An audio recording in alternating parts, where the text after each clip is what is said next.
Before Russ got here last week, we went most of the way through PHS X-ray. There are some things that we're going to look at, and I've added some images that I've pulled off of different Facebook groups and things like that we'll take a look at. But just to review what we've talked about, some of the positioning criteria that we're going to be looking for is to look and see if the patient was lordotic or kyphotic and rotated. And we looked at rotation. We'll dial that in a little bit sharper here in a minute. But we're going to look at rotation by where the clavicles seem to intersect with the spine. We know that they don't because the clavicles are here, spine's back there, but it looks like they do. So yeah, if you grab the door. But it looks like they do, so that's what we're going to say, is that where it looks like they're touching the spine, that determines our rotation. So what we're going to have then is, my stick is downstairs with the, use it with the freshman class. So here, we'll do this. This is even better. Clavicles. Clavicles. Spine, right? So we got, am I covered? Okay, so if you get, okay, well, we're doing PA first, so that's even easier. So if we have some sort of rotation, notice what happens. The spine goes in one direction, clavicles go in the other, right? So if we have a rotation on PA chest X-ray, the side that's elevated is going to show the increase in distance between the spine and the clavicle, right? The side closest to the image receptor, we get increased superimposition. And just since I've already got it, am I touching here? Do I need to come in more? Is it the shadows? You're asking? Oh. Superimposition of shadows. Pretty much. Pretty much? Yeah. Okay, so now on AP, what happened? Yeah, so the elevated side is now over the spine as opposed to the side closest to the image receptor. So that's how you're going to determine rotation. And we talked about lordosis versus kyphosis, and these are, in a lot of cases, they're going to be more prevalent on portable chest X-ray. So you've got a patient that you set up for a portable chest X-ray. Remember, you want to angle to the sternum. You want to put your central ray perpendicular to the sternum. Y'all okay over there? We good? You want to put your central ray perpendicular to the sternum. And some of your textbooks say perpendicular to the image receptor. I understand for the registry that might be the answer, if you go back to your Merrill's and it says perpendicular to the image receptor, but I'm telling you that if you put it perpendicular to the image receptor, you're going to introduce those kyphoses and lordoses. I guess it's plural for those. And what you get in those is, try to be delicate here, but even in your average patients, you sit up in bed and where are you thicker? Here or here? Down there. Down there, right. Okay, so as you get older, a couple of things happen. You get a little fluffier, right? So where do you get fluffier? Here or down here? Well, unless you're an old man, then you start to lose this down here. But at any rate, most of the time you gain weight weight down low, right? So if you look at your hypersthenic patients, what you'll notice is that even if their hips are back in the bed and the image receptor is vertical, they're at an incline, right? Which also puts their sternum at an incline, which is going to give you a lordotic chest X-ray. So regardless of what the patient's shaped like, if you angle to the sternum, you're going to get where the clavicles are supposed to be, and that's right around T3, T4, right in between T3, T4, right? And you go in the opposite direction, whether you have especially older women have a tendency to develop, because osteoporosis, compression fractures in the T-spine. My mom, she was a little bit kyphotic and developed scoliosis late in life, not because she was born with scoliosis, but because she had compression fractures, right? So you get that kyphosis, and again, if you set the patient all the way up and the bed is vertical, and you put the image receptor behind them, now the sternum is at an angle like that, and if you shoot with perpendicular central ray, you're going to get a kyphotic chest X-ray. So I've had patients who have been so kyphotic that I had to get it all the way at the end of the bed, might have increased my SID beyond 72 inches, and then angle up into the patient's chest, into the patient's chest to be perpendicular to sternum, just to get the clavicles where they should be.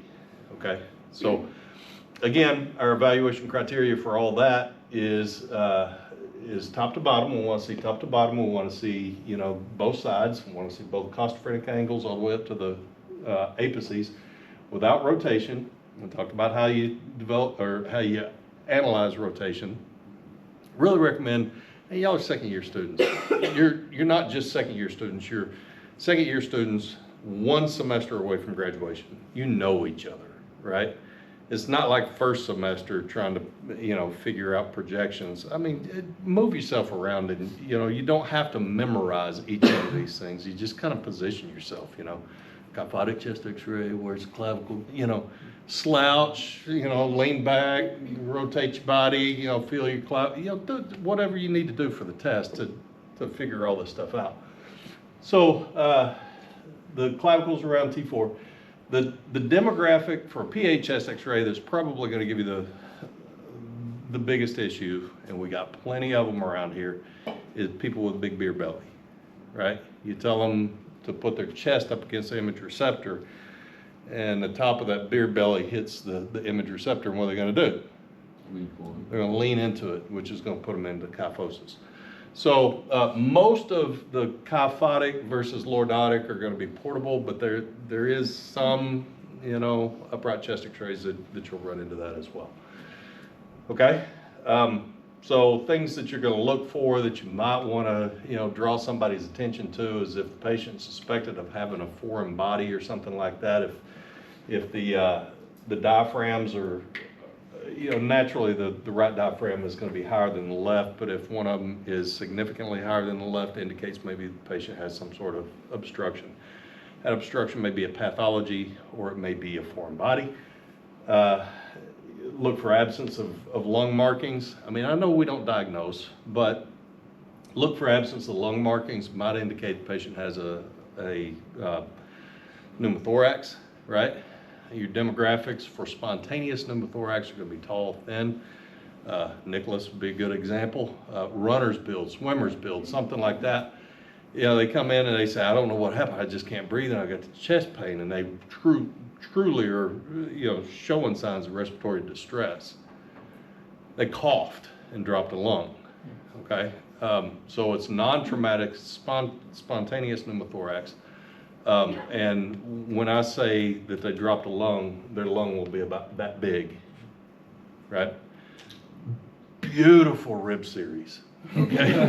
But just a horrible chest X-ray. So they're gonna have to put a chest tube in this person, hook them up to suction, and reinflate that rib. Reinflate the rib, reinflate the lung, okay? So things like that.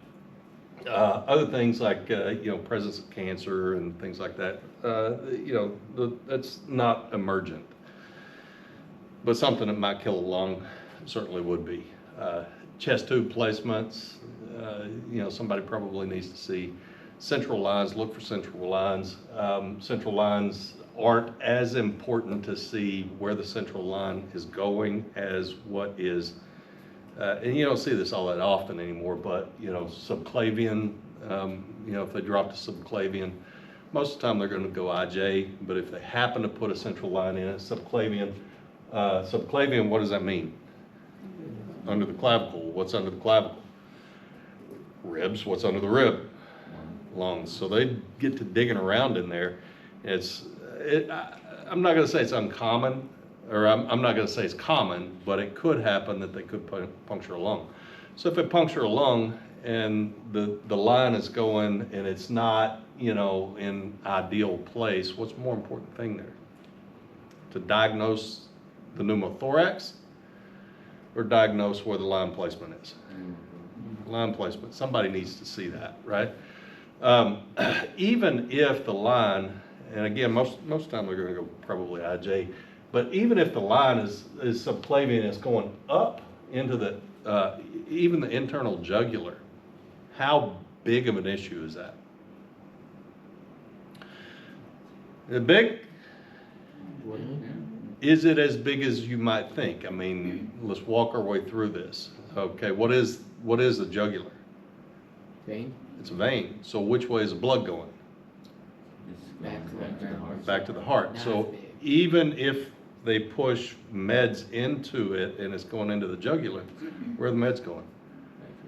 Back to the heart. Back to the heart. They'll probably reposition that. If it was an especially hard stick, they might not. They might just leave it right where it is. Right? So whether or not the lung's inflated, pretty big deal. It's really more aesthetics as to where the tip of the central line is.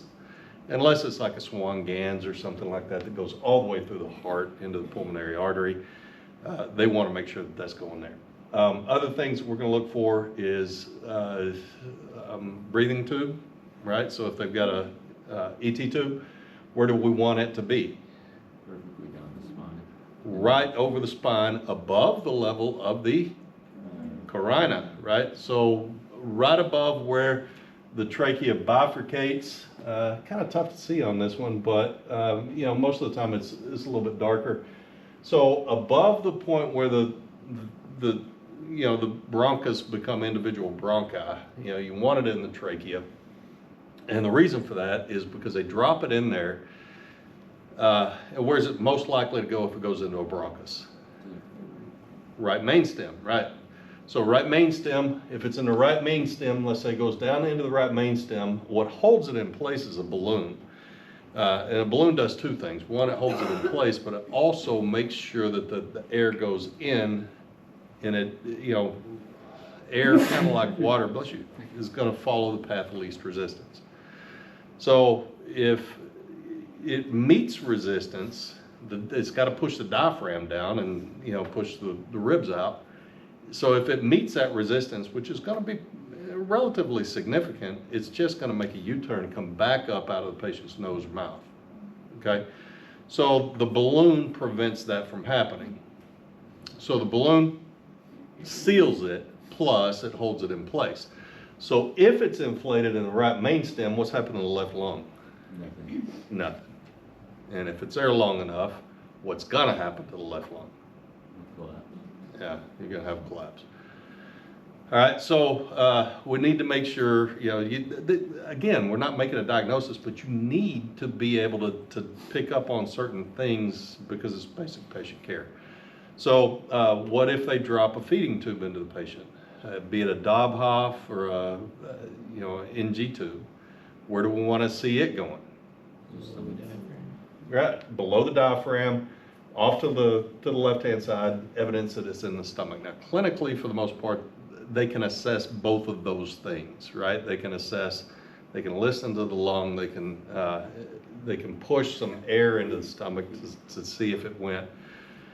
But, weird situation, the patient's got a lot of bowel sounds, they're listening to the stomach, they think, I can't tell if that's me or if that's the patient. Well, let's do a chest x-ray. So how are you going to center for a chest x-ray? We're going to run through some positioning here too. How are you going to center for a chest x-ray for a nasogastric tube? And center just like a chest x-ray? They're going to order a chest x-ray, or they may order abdomen. But how are you going to position? What's the most important thing to see? Is it in the stomach or is it in the right main stem? Do you need to see the apices of the lung? No. So is it important to see the apices of the lung? Sometimes mispositioning intentional mispositioning is okay, providing you're visualizing what you need to see, right? So that's what you're going to want to see, is whether it's here or whether it's here. So, what you might position for in that case is something more like an upright abdomen, even if they're laying flat, right? Just to make sure that it's where it needs to be and not where it doesn't need to be. So all of that. The test questions for the most part are going to ask for positionings mainly, but those things are some things that you're going to need to look at clinically. So we talked about all that last week. I can't think that I don't have my microphone on. So AP, I'm not really going to run through AP and Decubitus and be, cover those comprehensively, because basically they're the same evaluators, right? You want to see top to bottom, left to right. The main difference being which way is the patient rotated and how to correct for it, right? So, other things you might want to look for is scoliosis. Understanding that scoliosis, you're almost going to have some degree of rotation on the AP or PA. Lateral rotation is always going to be present, so always look at your AP before you shoot lateral. Look at your AP, and if there's scoliosis present, just realize that you're not going to get an unrotated lateral. With scoliosis, you get that lateral bending, but you also get a little bit of a turn as well. So what you want to look for, 10 ribs, less than 10 ribs, that gives you an indication that you've got poor inspiration. If the patient's leaning, that's really more of an aesthetic type thing, unless it's significant, then you get compression of one lung or the other.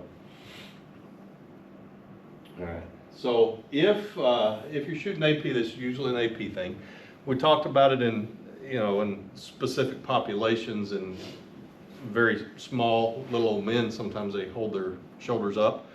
But in a lot of cases, if you're shooting an AP portable, or even if it's in the department with the overhead tube and they're in a stretcher, in a lot of cases what they'll do is they'll kind of brace themselves, which elevates the shoulders, which sometimes will give you the impression that the patient's kyphotic.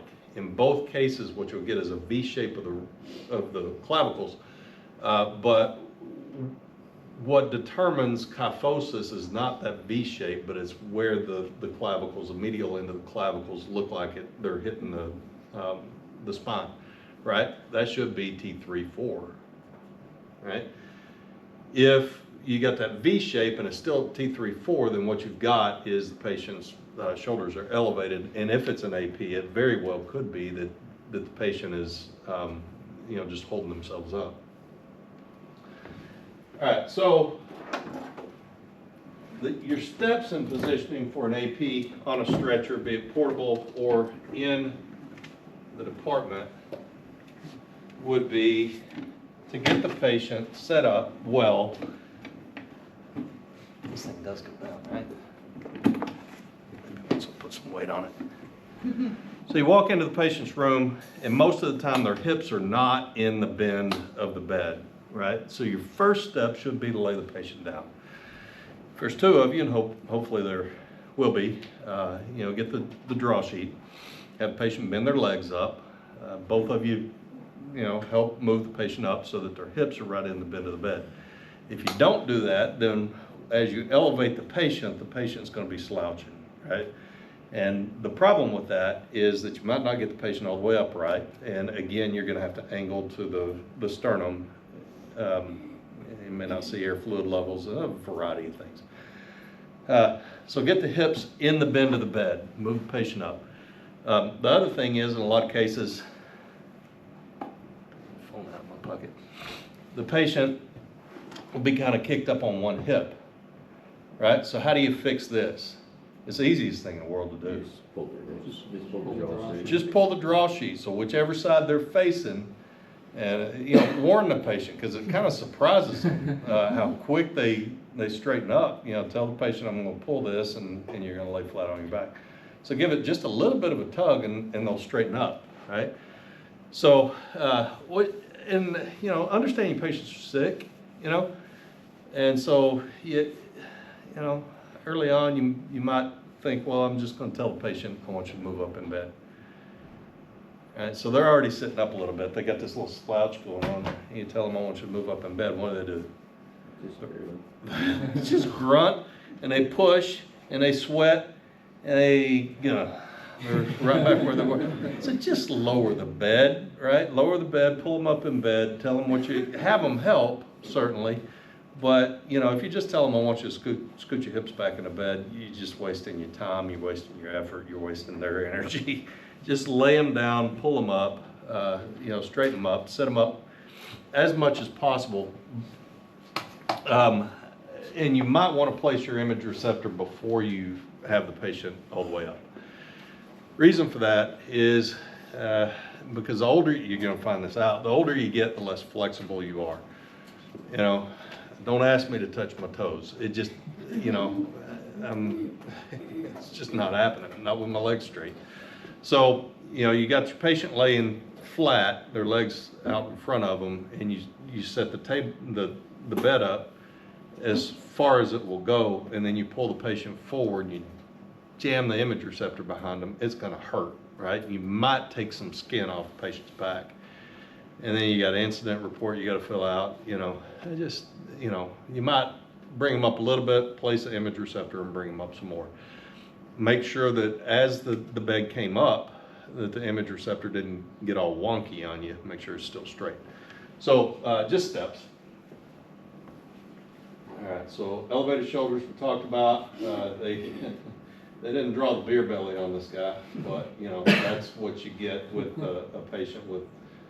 And the test is going to ask not specifically from kyphosis, but it's going to ask. It might ask kyphosis. So those would be the easy questions, but it might ask for mid-sagittal plane positioning. Okay, so patient appears kyphotic because of mid-sagittal plane or mid-coronal plane positioning. A patient appears rotated because of mid-sagittal plane mispositioning. Okay. All right. So then we look at the images. So we got a little bit of elevated shoulders here, as opposed to here we've got the aortic arch, and that should be your immediate visual as to whether or not the patient's kyphotic. Is where are the clavicles in relationship to the aortic arch, right? So you should have some separation between the arch and the clavicles. If it's pretty much, the closer it gets to the arch, the more kyphotic you're going to be. Okay. So all that, lordosis, the closer the clavicles are to the apex of the lungs, the more kyphotic you are. Again, most of the time this is going to be AP. This is going to be AP with patient where their hips are further away from the bend of the bed. So, we're going to take a look at some other images here in a bit. And, the thing is, you want to develop, right? I mean, you're going to graduate and you're going to be what we refer to as entry level. And granted, our entry level is better than some other colleges' entry level. I won't name names. But you're still going to, a lot of you aren't going to feel really fully competent for about a year after you enter, the workforce. You're still going to struggle a little bit here and there, and that's okay. That's normal.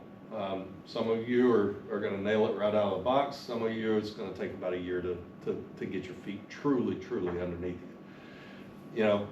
You're going to graduate and you're going to think, oh, I really wasn't as ready to graduate as I thought I was. And that's okay. That's most people, I would say, are in that group. But you want to develop until you get to a point where you don't feel that way anymore. So everything that you do wrong, just take as a learning opportunity. Even now, take as a learning opportunity. Okay, I got to fix this. I got to get better at that until you get to a point. You take pride in what you're doing, right? Every image is not going to be perfect, but what you should strive for is every image to look like it belongs in a textbook. And fully understanding that not every image is going to, but that's what you're looking to do, is to try to get it to, and not in a critique book, but in, in Merrill's or Von Traeger's or something like that. Okay. So generally speaking, if you got an image that you feel like you got to ask, does this need to be repeated? Probably needs to be repeated, right? But there are some that, even if they look like they need to be repeated, they might not, depending on what's going on with the patient. Again, if you got a patient with scoliosis, you got marginal rotation, probably doesn't need to be repeated. If you got a patient that maybe it's rotated, but you can see that they've got a massive pneumothorax. That image needs to be seen like now, right? Maybe after they put a chest tube in, correct what your mistake was on the first one and get it right the second time, right? But that's not the time to go back in and take another, 5 minutes to correct what you did. Show that image to somebody, let them address it, and then correct your repeat on the, after the chest tube. All right, so again,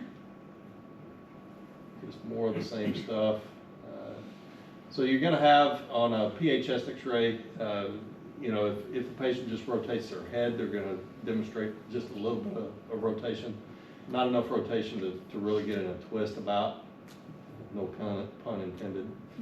Pun may be partially intended, but just the act of rotating the patient's head might introduce a little bit of rotation. So if the patient can put their chin on top of the bucket, that's better than rotating the head. But if you got a patient that you don't need to use the entire image receptor, it's probably better to rotate the head and then to have the patient extend the chin far enough to put the base of the skull over the top of the lungs. So, you got to make a professional call there. So rotation, again, I would assume because of the telemetry leads, this would be an AP. So kind of put yourself into the position, we've got rotation present there. So which way are we rotated if that's AP? We're going to have an increase in superimposition if it's AP on the elevated side and decrease on the side closest to the image receptor. So they are rotated towards the right. Yeah. Pediatric chest X-rays, we got, they're hard. They really are. They're hard, but they're very important to get unrotated. And preferably without any kind of lordosis. Lordosis is probably more common. But the thing is with pediatric chest X-rays is that PDs, might show it, I don't know. If it does, it's not the characteristic sign. But pediatric patients, they have a normally abnormally large thymus. It's kind of like their head. It's their normal anatomy. It's massive, right? It's also more it's more radiopaque than the sternum, less so than the spine. Okay, so it's kind of like what we're seeing right here, and it's what we refer to as a cell sign. And sometimes your ER docs, everybody makes mistakes. Everybody's human, right? So everybody makes mistakes. Let's say you shoot a chest X-ray on a patient and the patient's a little bit rotated specifically towards their left-hand side. Then you see this shadow up here, okay? And you're saying, okay, well, that's the great vessels and all that. And it very well may be, but it could also be the thymus. Okay, the thymus, the reason it's abnormally large is because that's what the kid is going to develop a lot of their immune system off of, is the thymus. It's supposed to be big in kids. So, the doc looks at it, and he looks at it, and, RSV also sets up in the upper lungs. Very common in kids, right? So, ER doc takes a quick look at it, is not really thinking, he sees a shadow in the kid's upper lungs, he may be thinking RSV. So, what he might do is say, okay, this is actually affecting this kid's lungs and breathing ability. It can spread pretty bad. We need to admit this patient, put them in the hospital, put them on IV therapy to cure them of having a thymus. Right. So they're on IV antibiotic, therapy because the X-ray was rotated. So it's really, really important. And I know it's hard, but it's important to get an unrotated chest X-ray on a pediatric patient. Okay, more so than what it is on adults.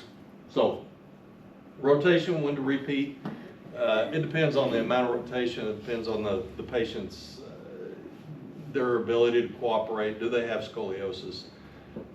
you know, a number of different things. You got to make that judgment call. If it's just a little bit, that's one thing. If you look at an image and you go, "Gee," you know, your first thought is, "Man, that's ugly." Delete. You know. Yeah.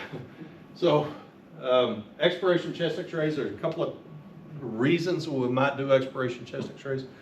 But for the most part, your assessment for whether or not you got it on the proper phase of respiration is, do you see 10 ribs? And again, understanding that some patients just are not going to get that breath to get you 10 ribs, but you know, you want to see them.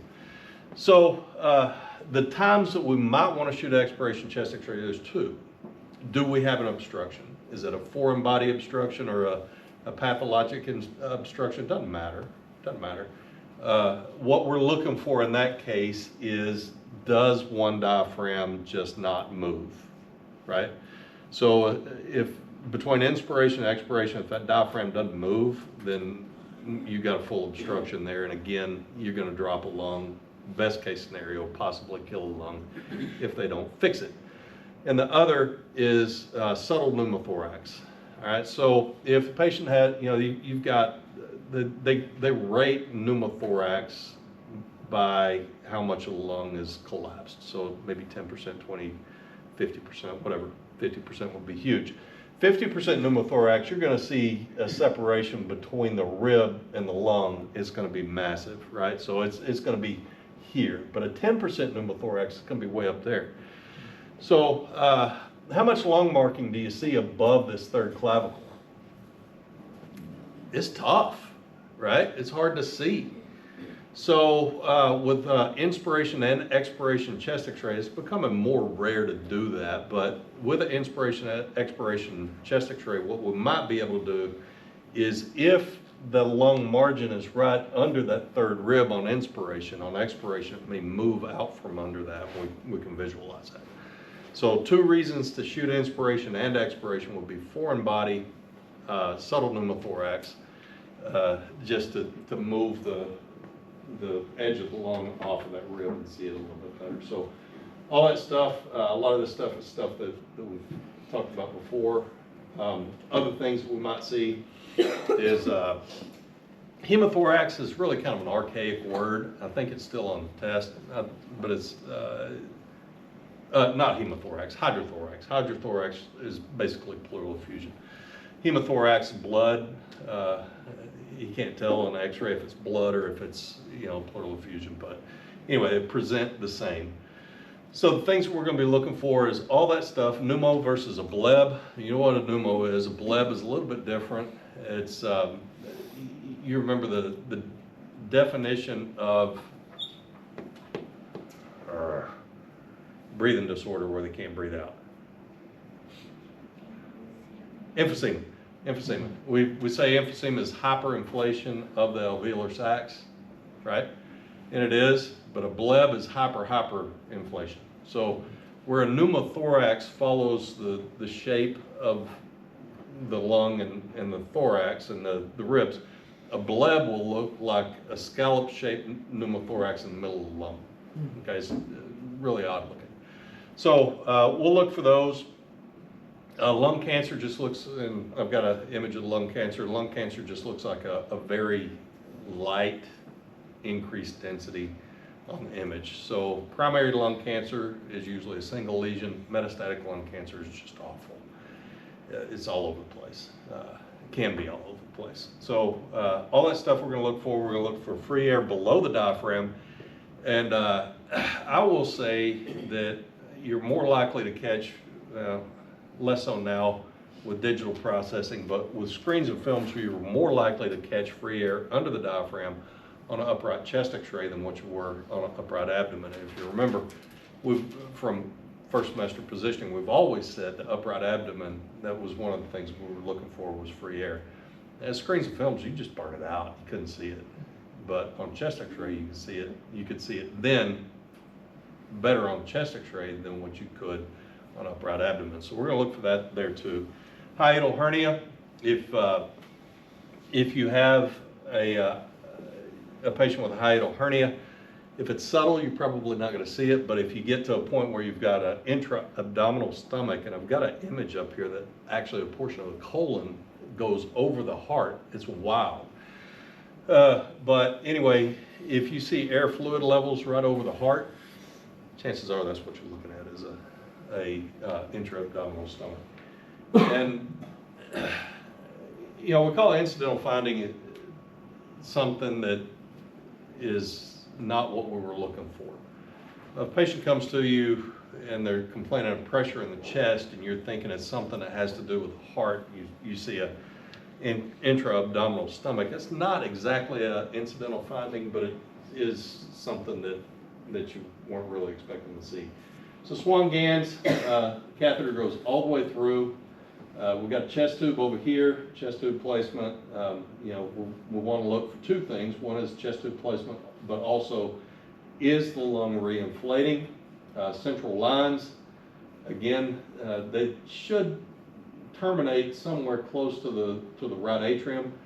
But you know, the thing that is more important to visualize is whether or not the lung is still inflated. Pacemakers, we'll do chest x-rays for pacemakers.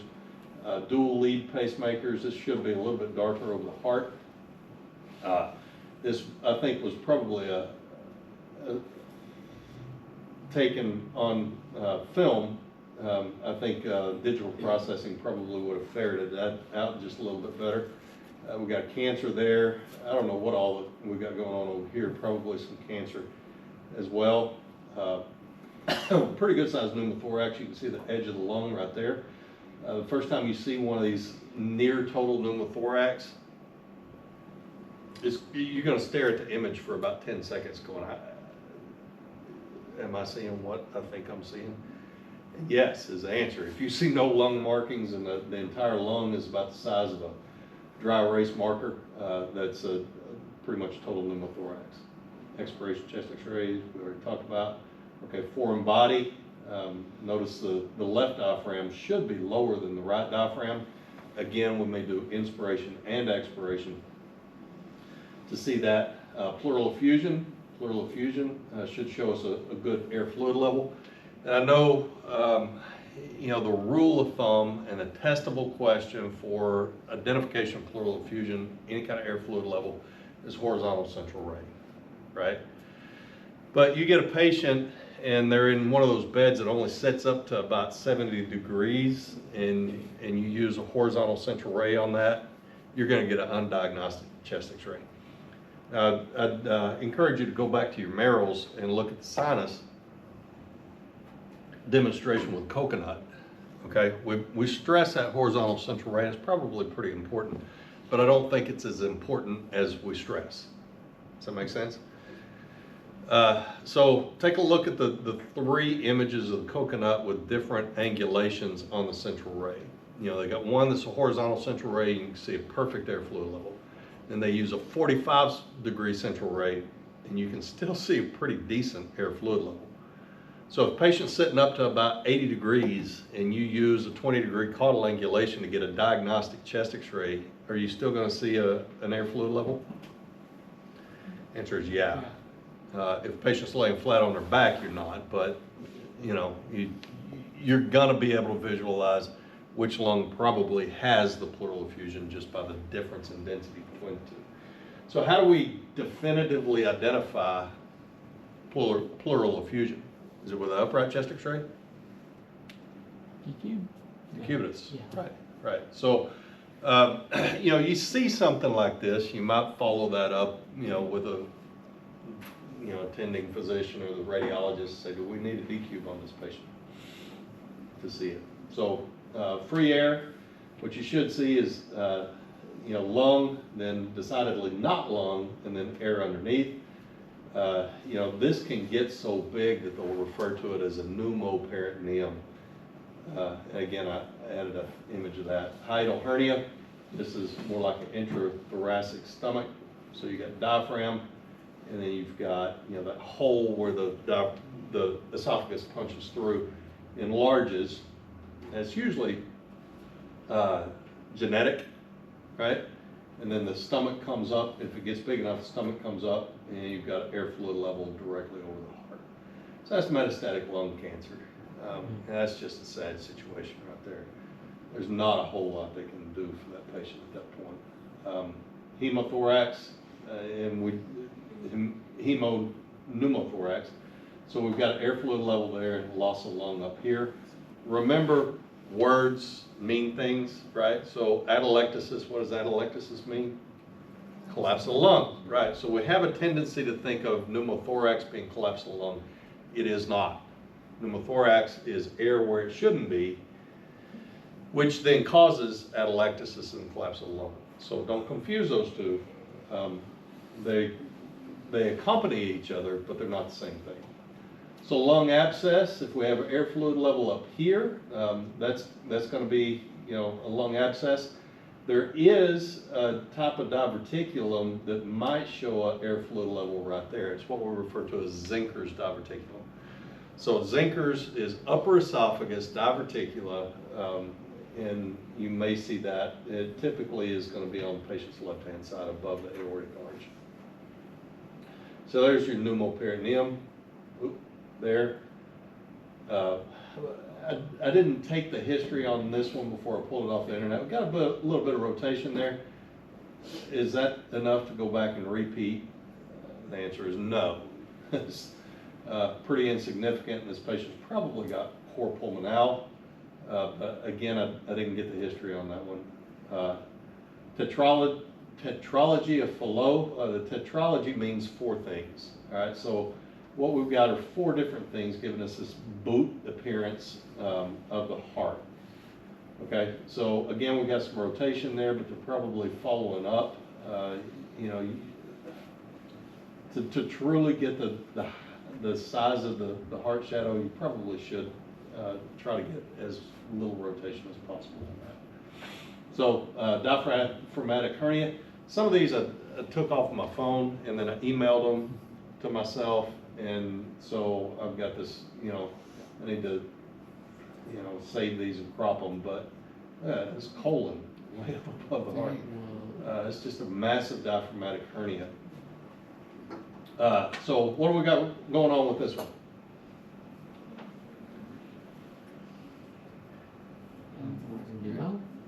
Was that? Pneumo, maybe, possibly. I'm not a radiologist. I'll just take the big hit. It's not anything really. You don't think so? It's Okay, that's your first hint. It's labeled as a shoulder. So that's your first hint. Somebody needs to be called into somebody's office, retaught on collimation if this was truly supposed to be a shoulder. Somebody needs slapping around a little bit, right? So that's number one. Number two is if it's not a shoulder, we do have a little bit of rotation going on. And number three, if it's not a shoulder and it's chest x-ray, we've clipped an entire lung. Everything is wrong with this x-ray, all right? It's not that nothing is wrong with, everything is wrong with. I mean, we got direct exposure to the image receptor out here, which probably gave us a reader error, which is why the lung shows up so dark, which might give you the impression the patient's got pneumothorax. There's not one thing right with this image. This is you keep doing this and you're going to find yourself a different job flipping hamburgers somewhere. So, yeah, you shoot one of these and you're going to. I mean, I've shot one of these. Just don't do it again, right? Don't screw it up more than once. Okay, so what about this one? It's oblique, yeah. It's oblique, we got skull, we got, almost a whole humerus, we got rotation. And I get it, kids are hard. We got motion, this kid was probably fighting pretty hard. You need somebody better holding this patient. And, okay, so I'm not encouraging you to hold patients, but I am telling you that mom is never gonna do a good job. Ever gonna do a good job holding a baby. Okay, so that's number one. Get somebody who's, understands the importance of holding the baby straight and holding the baby still. Depending on the age of the baby, also, you get a 2-year-old. 2-year-olds, wonderful. 2-year-olds can be Okay, we'll start all over. Oh, no. All right, so 2-year-olds, they can be tough, and sometimes they can be not so tough. And the more tough you make it for them, the more tough they're going to make it for you. Okay, so up until they're about age 7, the heart size, a radiologist reading an X-ray on a pediatric patient, they understand the heart size is going to be big. Okay, again, big head, big thymus, big heart. So they don't get in too big of a, they don't worry too much about AP versus PA, So I would recommend that if you have a patient who's 3, 4, 5 years old, shoot them AP instead of PA. You take a 2-year-old and you mash their face up against the image receptor, and what are you going to have? Crying. A fight. You're going to have a fight. So if you flip them around and you put the image receptor behind them, are you more likely to have a good outcome? And then you make a game out of it. Look, I push a button and a light comes on. Look up in there, shoot them AP. Sit up at the end of the table, shoot them AP. Have somebody hold them, and don't pull their arms back and say, okay, I think I've got them positioned. Get them positioned as close to where you're going to need them as possible before you pull those shoulders back. Get somebody on a rotor, right? So there's 2 of you. Again, I'm not telling you to hold the patients, but if you're not going to put them in a pegostat, you're not going to get a good outcome. So get somebody on the rotor. So you ready? Yep. Pull the shoulders back, boop, and let the shoulders go. 1 second you're holding the shoulders back. Kid's not going to get in a twist about that. Then you flip them around sideways, and you're standing in front of them. You got the image receptor beside them. You're playing with their hands like you do with little kids. You ready? Rotor up, boop, and you're done, right? Good outcomes without, really having, well, that's not the image we were on, without having the patient fight quite so much. And you don't come out with that. Okay, so this was just kind of a fun image, and you're never going to see this. What do you see? It's like It looks like a bat, right? It's a double exposure. So we used to have a problem with this when we shot on screens of films, because you see the ribs down here in the apex of the lung and the apex of the lung up there. You work with they're one's right side up and one's upside down. But if you worked with somebody you were unfamiliar with and how that person would stock their portable machine, some people would pull clean films off the back, some people would pull clean films off the front, put the shot films in the back, and so sometimes you wind up with that type of thing going on. Usually they weren't flipped around like that, but I thought that was pretty cool. So a little bit of rotation, maybe slight kyphosis, more rotation than what I'm really comfortable with. Also, the collimators were just too open. I don't even know what's going on with this guy. It looks like maybe some subcutaneous emphysema, which would be an indication that the patient has air leak somewhere. So pneumothorax, possibly broken ribs. Anybody seen sub-Q emphysema on a trauma patient? I don't do traumas nearly as much as what you used to, but it's really pretty wild. It kind of fills out the muscle fibers in the chest and going up into the neck. So bad rotation on this one, but again, you've got what looks like probably a complete, or I don't know complete, but a pretty massive pleural effusion over there. This one, I just kind of included this one. This was one that somebody pulled off. It looks like some funky stuff's going on with it, right? I mean, the lungs are kind of narrow at the bottom, wide at the top.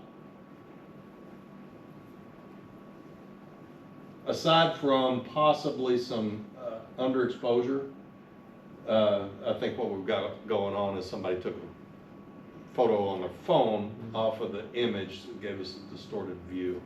So, you know, and probably nothing wrong with that chest X-ray in its original. So what we got going on there? Rotation, a little bit of rotation. Heart's on the wrong side, right. So this is dextrocardia. A lot of people say dextrocardia, but it's spelled dextra, T-R-A, dextrocardia. So the heart's on backwards. And you've got two different conditions that would present like this. One is dextrocardia, it just means the heart's on backwards. And the other is situs inversus, where all the organs are switched. And usually the patient with situs inversus is going to have a lot of health issues. I think the patient with dextrocardia has fewer, possibly still some, but not as many as what a patient with situs inversus is. So, you know, I've never shot a patient with either one of those conditions. I can imagine the first time you shoot one, if you ever do, you're going to be looking at your marker, you're going to be second and third guessing yourself. You might ask the patient, you know, do you have any kind of health concerns or health issues I might need to be aware of before you go back in and you reshoot. So check your marker, make sure you didn't mark it incorrectly. So yeah, these are just all get your act together. Pediatric chest, it's lordotic, patient's all twisted. We've got it. Unless this was a baby gram, you know, somebody needs some paperwork done on this one. I mean, we've got all the way down to most of the pelvis. Didn't check for any kind of artifacts. This patient's full of artifacts, as well as this. I mean, that's a zipper going straight up the patient's front. You know, how do you miss that? I understand how you can miss a bra. You know, you ask the patient, are you wearing a bra? And they lie to you. Anybody ever had a patient lie to you? Everybody's had a patient lie to them, right? So I can understand that, but come on, really? You know, the patient's in a parka. You know? And then, you know, just way overuse of your image receptor. You know, even if we talked about cropping a couple of weeks ago, and cropping is fine, but you need to show evidence of collimation, right? So, you know, if they crop that, there would be no evidence of collimation. Somebody needs to be set down. And then again, this one, nothing right with this one. This is obviously a sick patient, but you got to do better than this. You know, we'll clip both lungs. We've got rotation. We've got, you know, the telemetry leads going all across the bottom of the lungs. Just nothing right about that one. Kind of similar thing here. So just more of the same.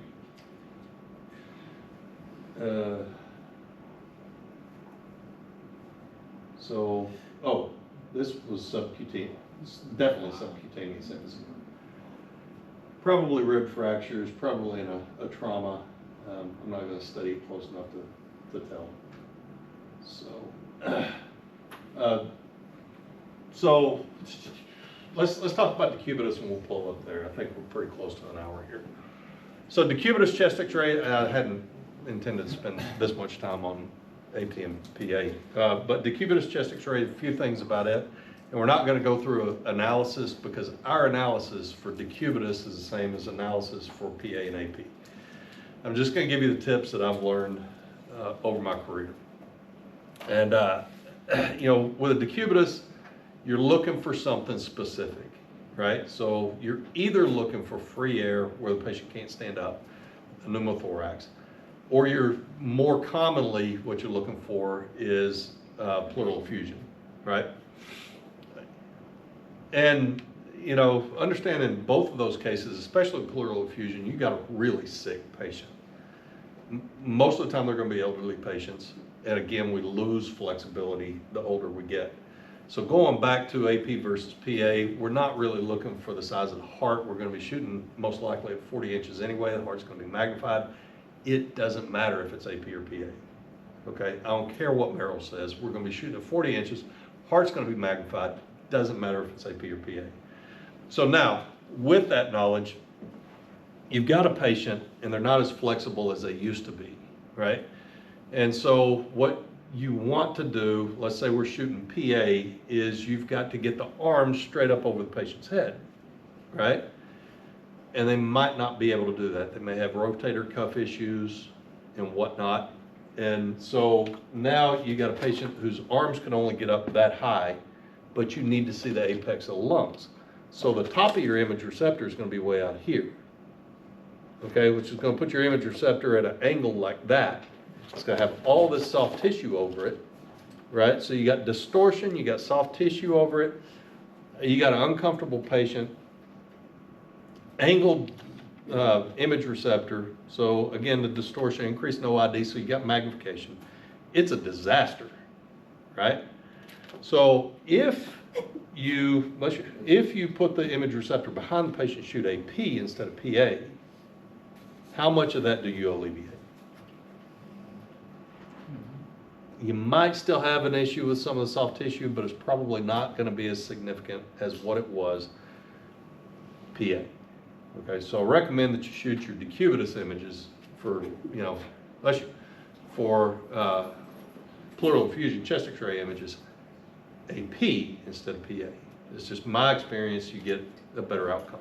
But you're going to be looking for the same things, only in this case, presence of air fluid levels on the side closest to the image receptor. If you're going to clip anything, if you've got, a limited size image receptor, a 14 by 17, and you're looking for pleural effusion, make sure that you get the side closest to the image receptor. If you have to build the patient up, that's fine, but make sure you get that side closest to the tabletop, not to the image receptor. Make sure your image receptor is low enough.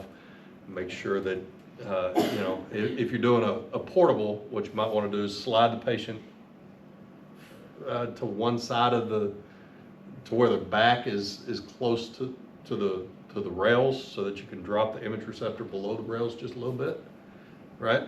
To make sure that you don't clip that downside. So all of that. Equipment artifacts would include, sometimes when you go to cross table, most of your machines aren't like this, but I've worked with machines where the high voltage lines will get in the way, so just make sure that you get that stuff out of the way. Make sure that if you're working on a curved tabletop where the tabletop is kind of sunken, you build the patient up to make sure that you don't get the rails in it, right? Any kind of equipment artifacts, make sure you get those out of the way. Shoot for the side closest to the tabletop for pleural effusion. Make sure that you include that entire lung that's closest to the tabletop. If you're shooting for a pneumothorax, then you don't really care about that downside. You want to make sure you get the upside. So, all that. Any questions? No?